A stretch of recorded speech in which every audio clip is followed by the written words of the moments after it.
Hi, everyone. Welcome to another edition of Tuesdays with Paulie. Hope everyone had a wonderful Thanksgiving. I know I did. I am stuffed and I've gained about 15 pounds. Multiple Thanksgiving dinners, and so I just hope everyone had a great time spending time with some family and friends.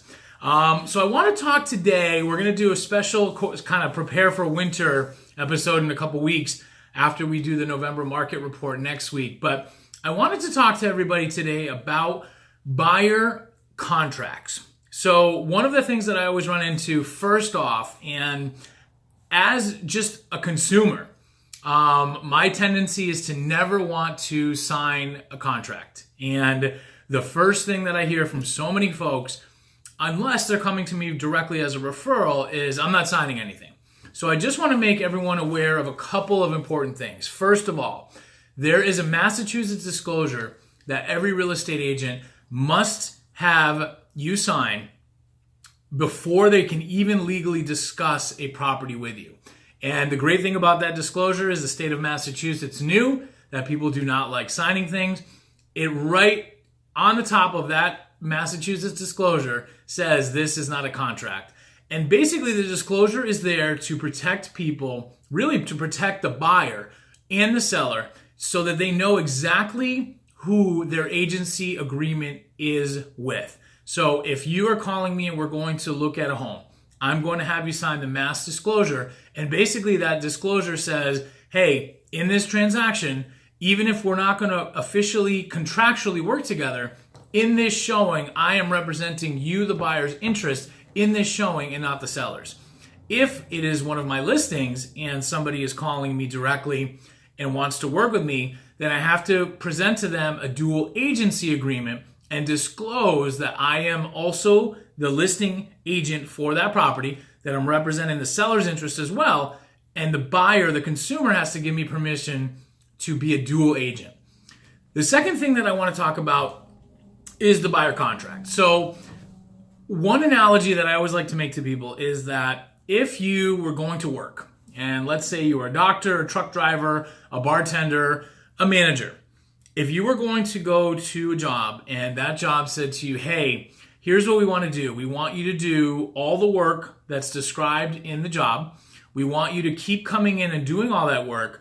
And then later on, we're going to decide if we're going to pay you or if we're not going to pay you. Now, I understand that when you're first meeting a realtor, you want to get a sense of whether or not you like that person, whether you trust that person, whether you think that you're going to be a good fit. And to be quite honest, a lot of realtors are doing the same thing and determining if a particular buyer or seller is somebody that they want to work with and think that they can work well together with.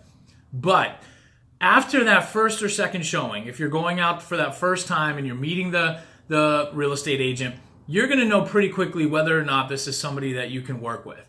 The buyer contract protects both parties, but especially the realtor wants to know that they're not going to be doing all the work and at the last minute finding out that after they showed you 15 houses, spent time doing research, spent time doing a lot of behind the scenes things for their buyer, that buyer is going to just decide and say, oh, I saw this one online.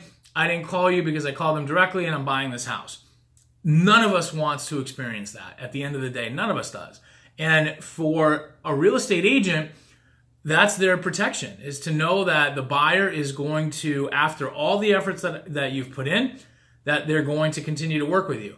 Now, as a buyer, if that real estate agent does not live up to the expectations, if they don't return your phone calls, if they don't do the work that they're supposed to do for you, you are protected. And to be quite honest with you, all you have to do is call a broker. No real estate agent, first of all, wants to get a bad referral. Secondly, no real estate agent wants that phone call coming into their broker where it's an upset client saying, this person never returns my calls. They haven't been doing the things that they promised me that they would do.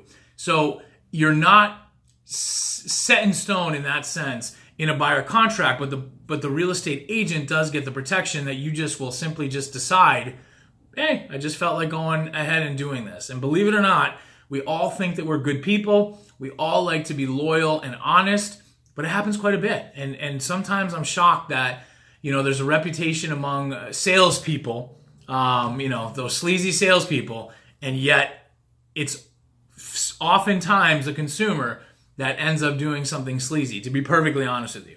So, those first couple showings, I understand you need to build rapport. You need to see if I'm someone that you can work with. But after that, if you're not willing to sign a buyer contract with me, honestly, I'm probably not going to work with you, because I want to know that we have a relationship. We're making a huge decision for you and your family together, and I want us to be a team in that relationship. The second thing is, from the buyer's perspective, if you do not sign a contract, if let's say you say, I'm going to wait, I'm going to have 5 or 6 realtors doing the work for me, you're going to lose out, I promise you, because here's what's happening. If you have 6 people doing 10%, giving a 10% effort, you're only getting 60% effort. Even though you think, well, I have 6 people doing it, I'm increasing my chances of seeing these properties. Each of those realtors, I'm not going to give you 100%. If you're not willing to commit to me, I'm not going to give you 100%. That's just human nature. And all 6 of the realtors that you think are busting their butts for you, you suddenly get put on the back burner. That's just the way it is. It really is that way. And now also, that hot property comes on the market. You think, I have 6 realtors that are working for me. I'm definitely going to see that. But here's what's happening. Those 6 realtors are now presenting that property to the people that were loyal to them first. And oftentimes, you may not even get into the door of that property that you loved, because you waited on 6 people who had really no motivation, no reason to put you on the top of their priority list to get you to see that property, and they brought their clients that did sign up with them, and by the time you even are aware of that property's been sold to one of the buyers who are exclusively working with one of the 6 realtors that you decided not to sign with. So do not be afraid to sign the paperwork. The mass disclosure is required. Your realtor has to have you sign that. Legally, they could lose their license. It's not a contract binding you to that realtor. But after a couple showings, if you spend some time with the realtor, you've gotten to know them, even if it's not me, choose one realtor. Choose one realtor. Let them put all of their efforts, all of their knowledge, all of their experience into working for you exclusively. And that really is the best way to find that next new home. So again, this is Tuesdays with Paulie. Thank you so much for joining me. And we will see you next week with the November market report. Thanks, guys. Have a great day.